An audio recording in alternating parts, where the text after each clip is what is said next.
Bismillahirrahmanirrahim. Assalamualaikum warahmatullahi wabarakatuh. Selamat sore, salam sejahtera bagi kita sekalian. Shalom, salve, Om Swastiastu, Namo Buddhaya, salam kebajikan. Yang saya hormati dan saya banggakan, Menteri Koordinator Infrastruktur dan Pembangunan Kewilayahan, Saudara Agus Harimurti Yudhoyono, sebagai penyelenggara, Ketua Dewan Perwakilan Daerah Republik Indonesia, Saudara Sultan Bakhtiar Najamuddin, Wakil Ketua Majelis Permusyawaratan Rakyat Republik Indonesia, Saudara Hidayat Nur Wahid yang saya hormati, para Menteri Koordinator, para Menteri, Wakil Menteri, dan seluruh anggota Kabinet Merah Putih yang hadir. Hadir Menko Hukum HAM Imigrasi dan Pemasyarakatan Profesor Yusril Iza Mahendra, Menko Perekonomian Saudara Airlangga Hartarto, Menko Pembangunan Manusia dan Kebudayaan Profesor Pratikno, Menko Pemberdayaan Masyarakat Saudara Abdul Muhaimin Iskandar, Ketua Dewan Ekonomi Nasional Jenderal TNI Purnawirawan Luhut Binsar Panjaitan. Hadir juga di sini para duta besar negara sahabat, hadir 28 duta besar dan perwakilan negara-negara sahabat. I welcome you, distinguished ambassadors, ministers, and representatives of friendly countries. Para gubernur, bupati, wali kota yang hadir, yang saya minta maaf tidak saya sebut satu persatu. Ini ada berapa ratus ini?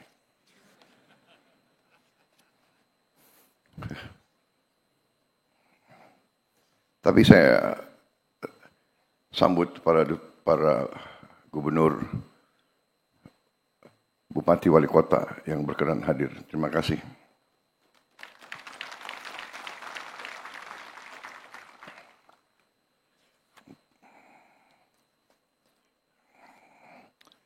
Tentunya sebagai insan yang bertakwa, tidak henti-hentinya kita panjatkan puji syukur kehadirat Tuhan Maha Kuasa, Tuhan Maha Besar. Bagi umat Islam, Allah Subhanahu wa Ta'ala yang memiliki sekalian alam, hanya kepadanya lah kita berdoa dan hanya kepadanya lah kita minta pertolongan.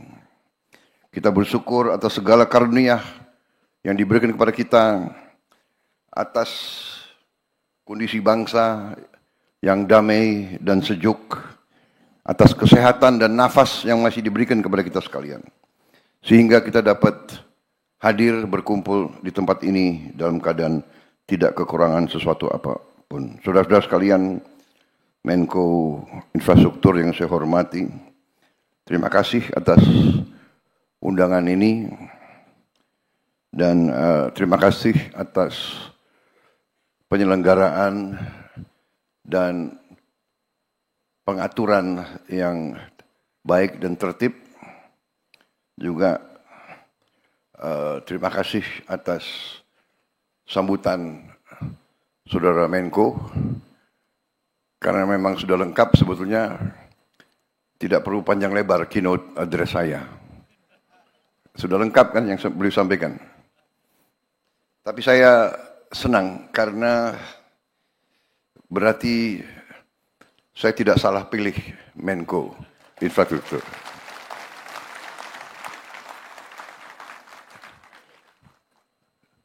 Salah satu kunci kepemimpinan yang saya belajar ialah pilihlah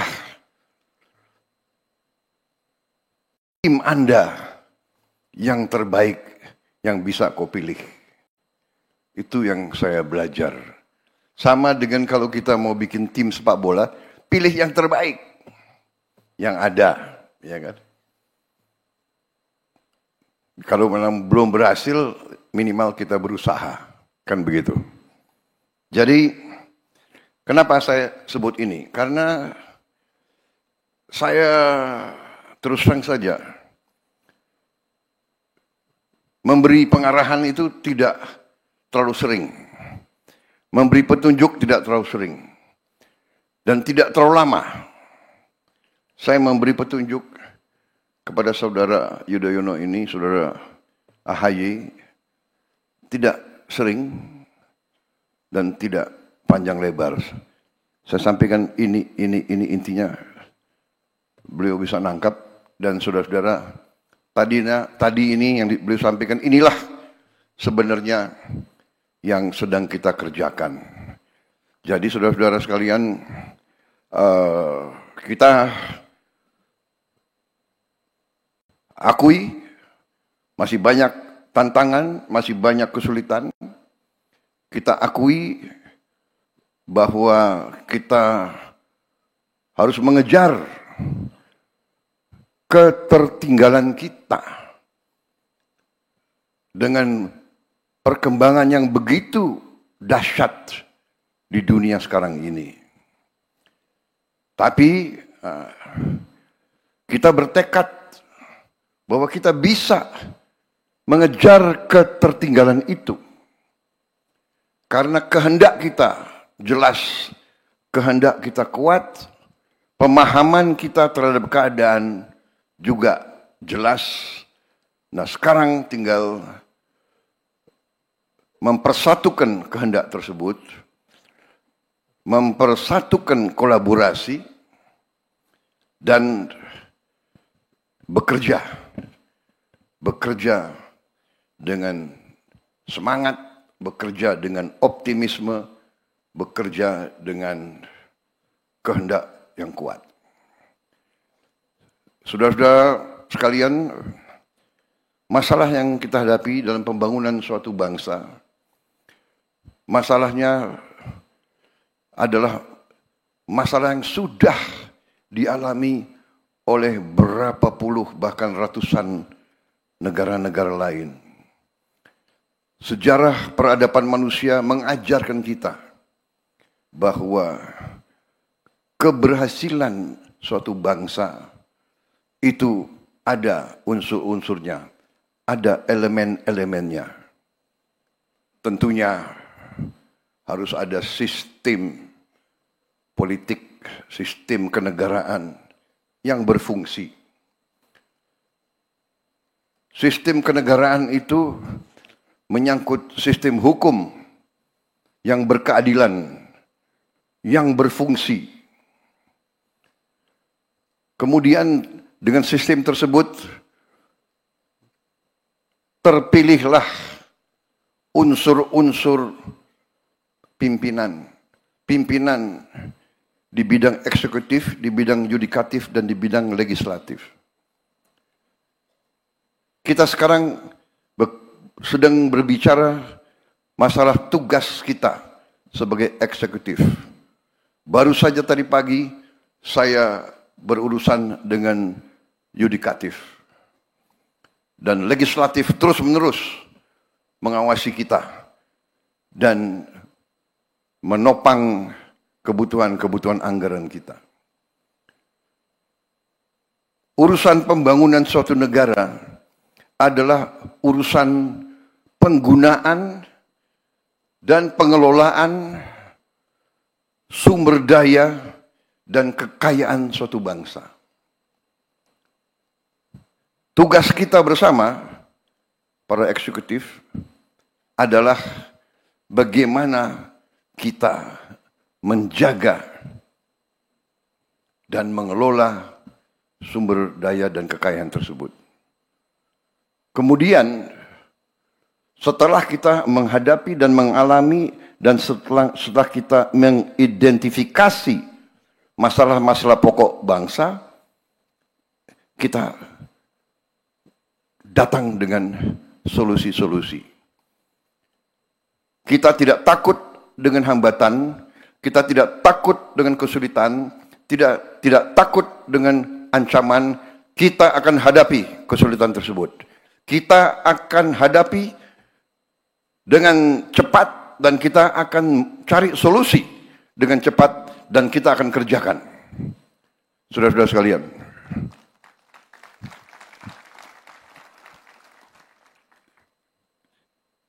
swasembada pangan, swasembada energi, swasembada air.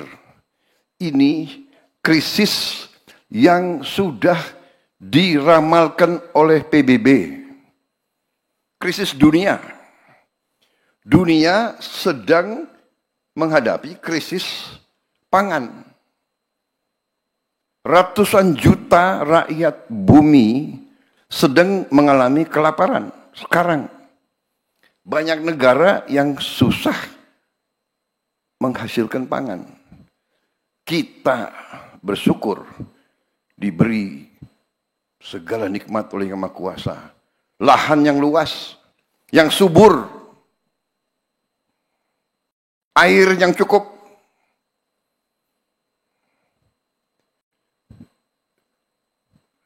sumber daya di atas dan di dalam bumi, di laut dan di bawah laut. Segala kekayaan kita, sesuatu yang patut kita bersyukur. Sejak saya ambil alih pemerintahan, saya belajar, saya lihat angka-angka. Saya takjub dengan kekayaan kita. Kekayaan kita luar biasa.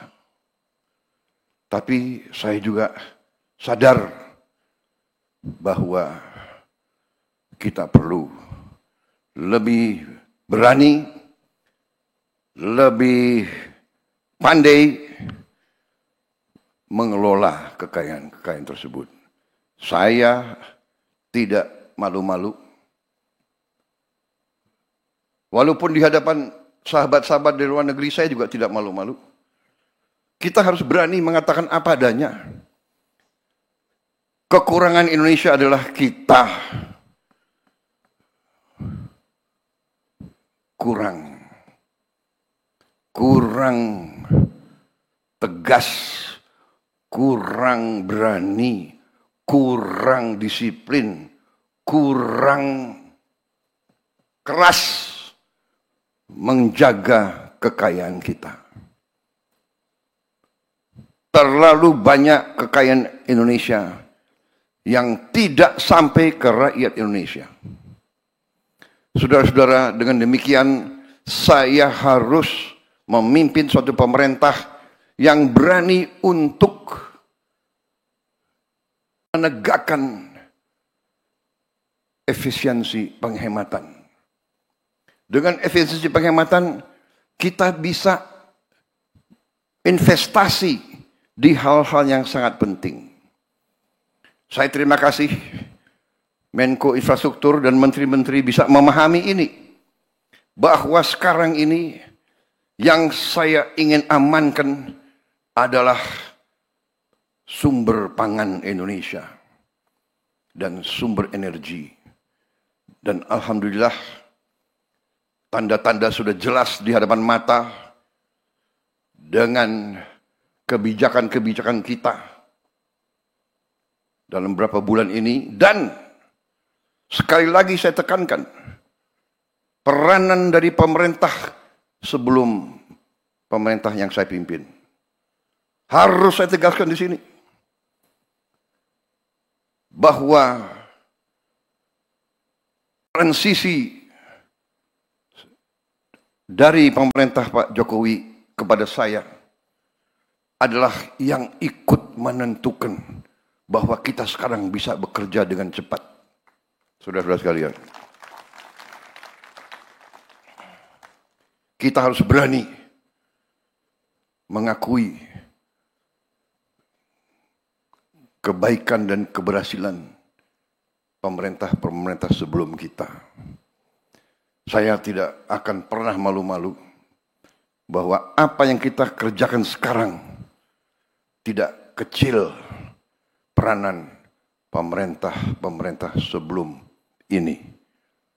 Semua pemerintahan sebelum ini sangat berjasa. Kalau kita bicara infrastruktur, kita bisa lihat dengan mata kita apa yang dibangun oleh Bung Karno, oleh pemerintah pertama kita, dilanjutkan oleh Presiden Soeharto, dilanjutkan oleh presiden-presiden selanjutnya. Tidak ada suatu pembangunan bangsa yang datang demikian, seolah-olah jatuh dari langit. Tidak. Pembangunan suatu bangsa dibangun dengan keteguhan, dengan kesabaran, batu demi batu, langkah demi langkah, dengan keringat, dengan darah, dengan air mata. Semua infrastruktur yang kita nikmati dibangun oleh pendahulu-pendahulu kita. Dengan demikian, yang sekarang kita lakukan adalah prioritas. Dalam tahun-tahun pertama, saya kira dalam 2-3 tahun ini, prioritas kita masih untuk menjamin pangan kita. Dan alhamdulillah, produksi pangan, prestasi pangan kita adalah terbesar sepanjang sejarah Negara Kesatuan Republik Indonesia. Mau diakui, mau tidak diakui, cadangan beras kita sekarang di gudang-gudang pemerintah adalah terbesar sepanjang sejarah Negara Kesatuan Republik Indonesia. Di bidang produksi beras dan di bidang produksi jagung. Dan prestasi kita di bidang teknologi, hektar demi hektar, sudah cukup seimbang dengan prestasi negara-negara lain. Produksi beras kita yang saya lihat terakhir di Sumatera Selatan, di Sumatera Selatan saja peningkatan produksi beras diperkirakan tahun ini 48% peningkatannya. Di kuartal pertama ini sudah 48%. Diperkirakan ini akan terus. Produksi per hektar pun sangat menggembirakan. Yang biasanya 3-4 ton gabah per hektar, sekarang sudah 6-7-8 ton. Sangat luar biasa. Di beberapa tempat bukan saja 3 kali panen, ada beberapa tempat di Indonesia sudah 4 kali panen 1 tahun, saudara-saudara sekalian. Saya kira ini prestasi dunia yang perlu kita banggakan. Dan kita akan terus. Bagaimana kita bisa mencapai prestasi ini dalam waktu dekat? Karena kita melakukan efisiensi. Kita melakukan deregulasi. Peraturan yang kita bikin sendiri, yang menghambat diri kita sendiri. Birokrasi yang bertele-tele. Saudara-saudara,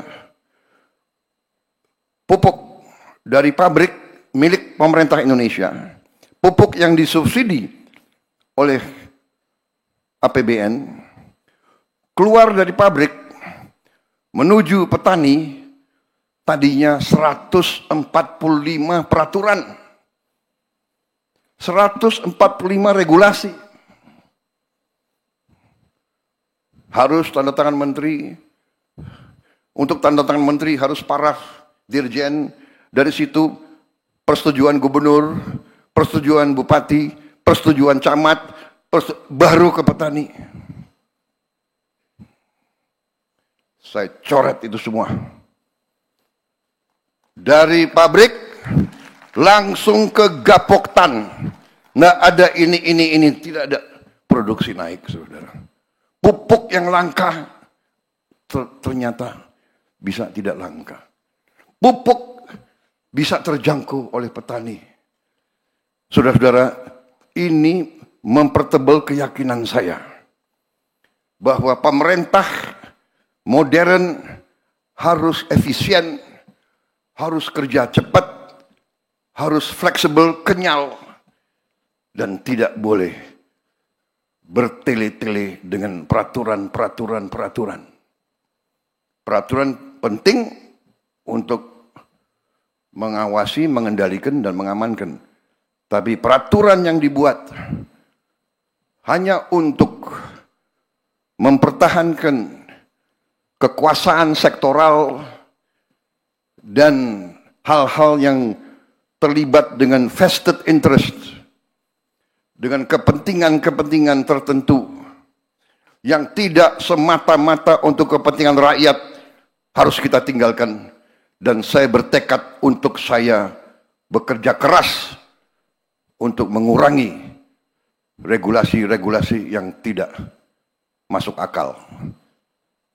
Saudara-saudara, dengan prioritas demikian, baru kita wujudkan yang akan kita wujudkan. Karena itu saya hargai Menko Infrastruktur. Saudara menangkap masalah yang kita hadapi, saudara menangkap strategi saya. Prioritas untuk itu, infrastruktur sekarang saya mengundang sektor swasta dari dalam negeri dan luar negeri untuk ikut terlibat dalam pembangunan infrastruktur kita sebesar-besarnya. Sebesar-besarnya.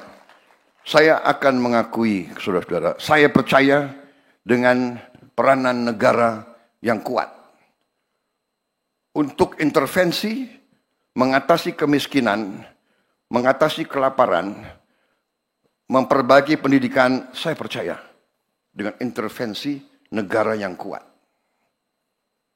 Tapi saya juga tahu bahwa di bidang-bidang tertentu, terutama di bidang konstruksi pembangunan fisik, sektor swasta dan juga sektor swasta internasional sering lebih modern, lebih efisien, dan dapat mencapai prestasi tepat waktu dengan menghemat anggaran yang besar. Harus kita akui. Seringkali BUMN ini merasa kalau dia kerjanya lambat, tidak apa-apa. Kalau nanti dia boros, tidak apa-apa.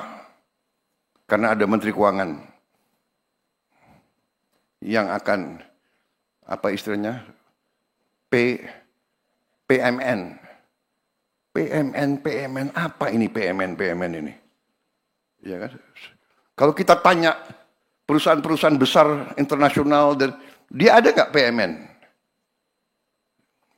Jadi justru karena kita butuh sekarang mitra-mitra yang efisien, mitra-mitra yang modern teknologinya, saya arahkan bahwa infrastruktur sekarang peran swasta harus lebih besar.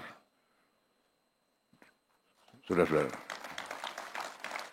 Tapi untuk swasta dari dalam dan luar negeri tertarik, pemerintah harus mempermudah pekerjaan mereka.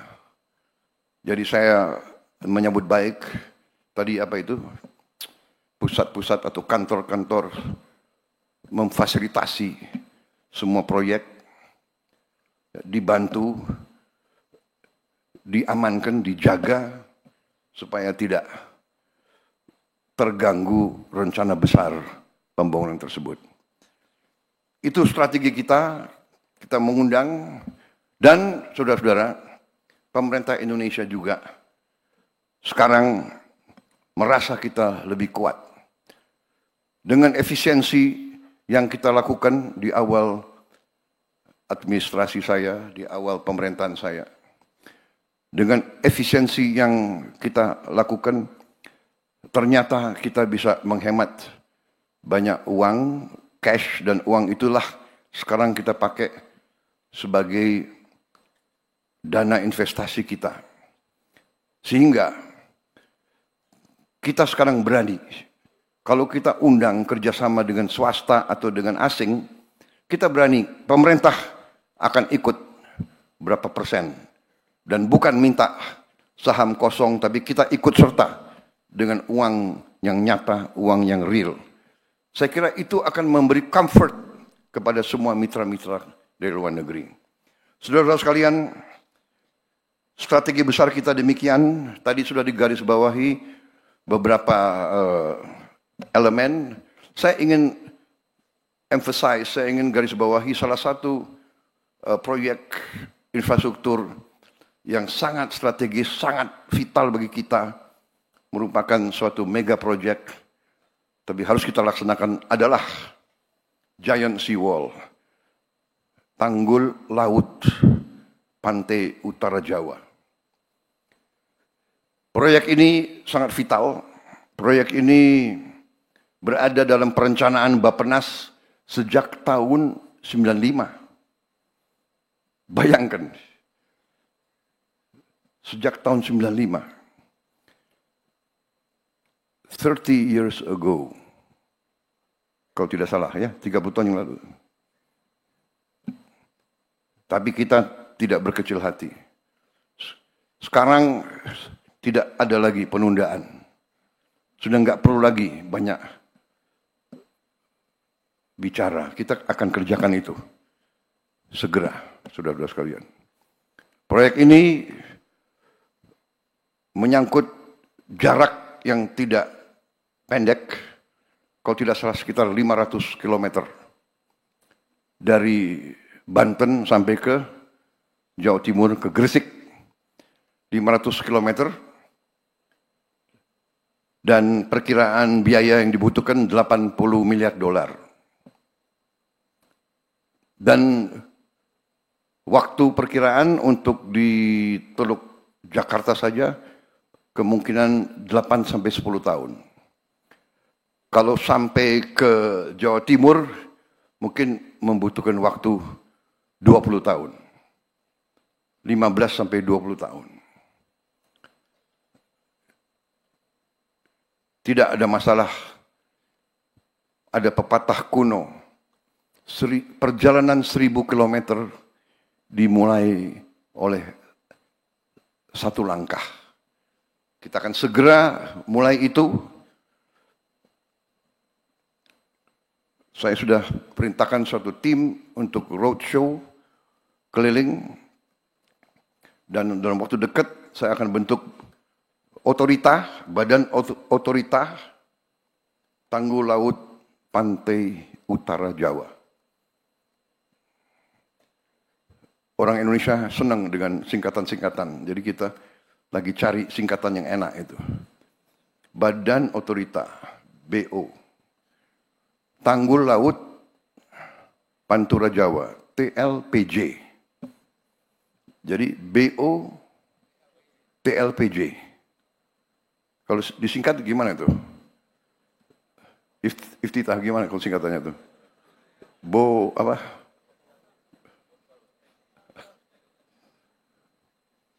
Ya, dicarilah ya. Sangat penting ini. Tapi ini vital. Dan ini sesuatu mega project. Saya akan mulai, saya tidak tahu presiden mana yang akan menyelesaikan. Tapi kita harus mulai. Dan kita akan mulai.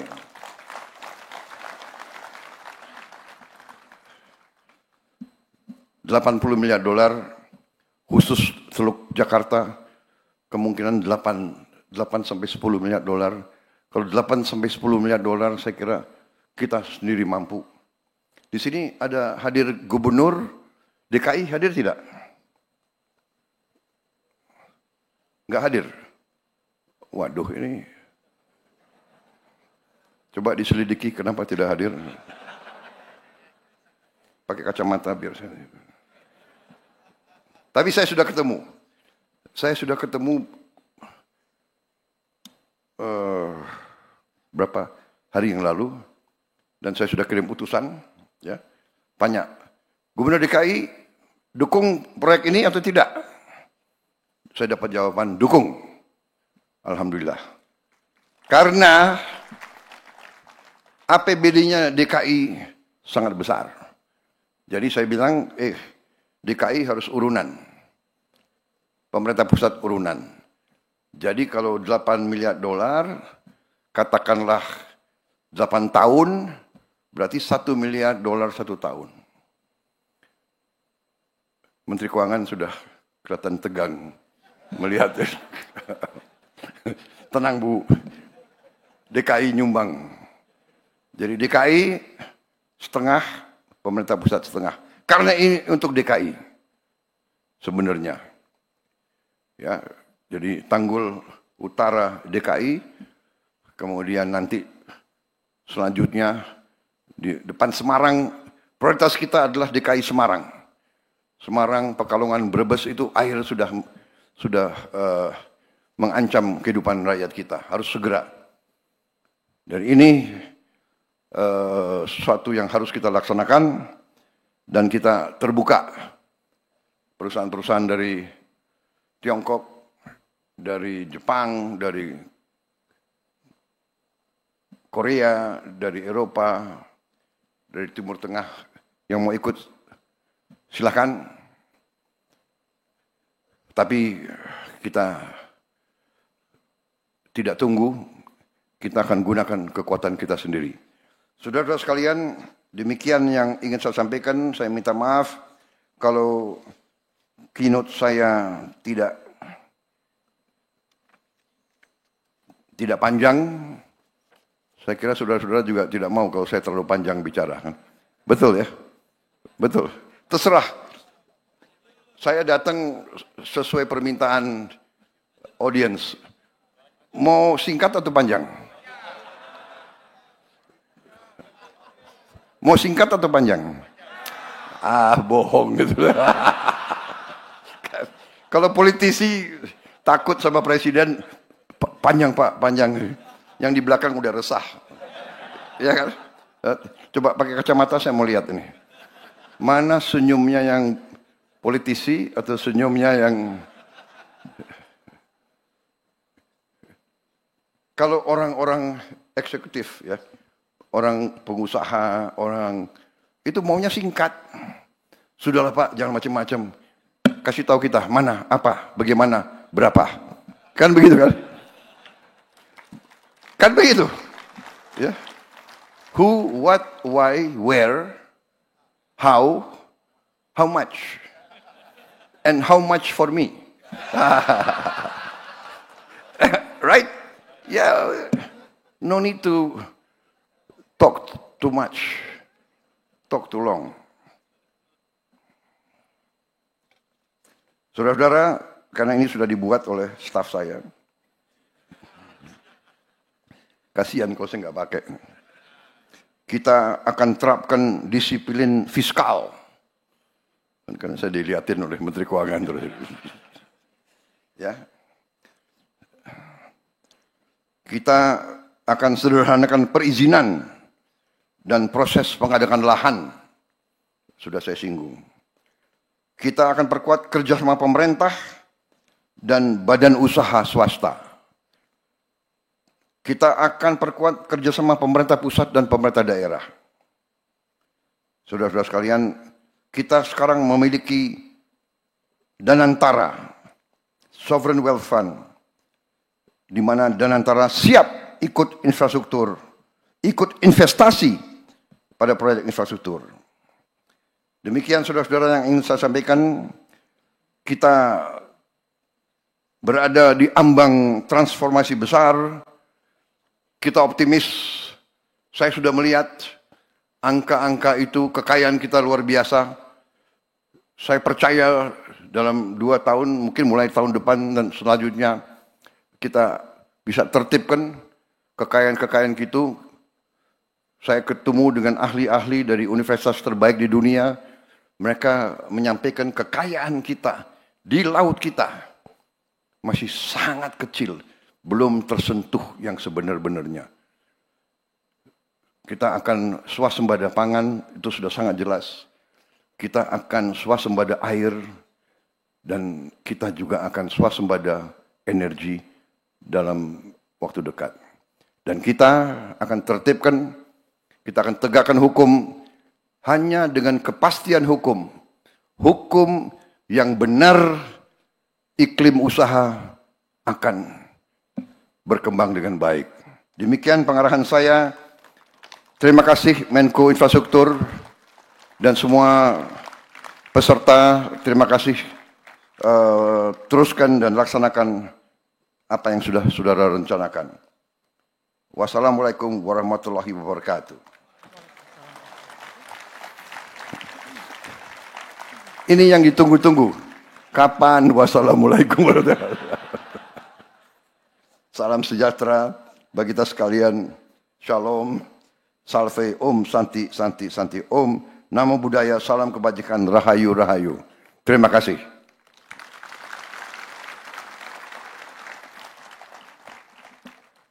Selesai. Untuk para menteri, setelah ini kumpul. Enggak benar.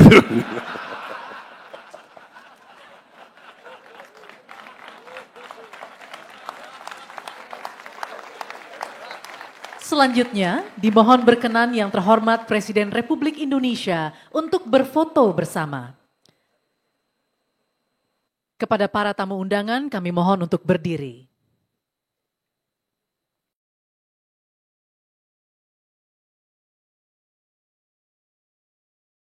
Mohon izin kami pandu. 1, 2, 3. Sekali lagi.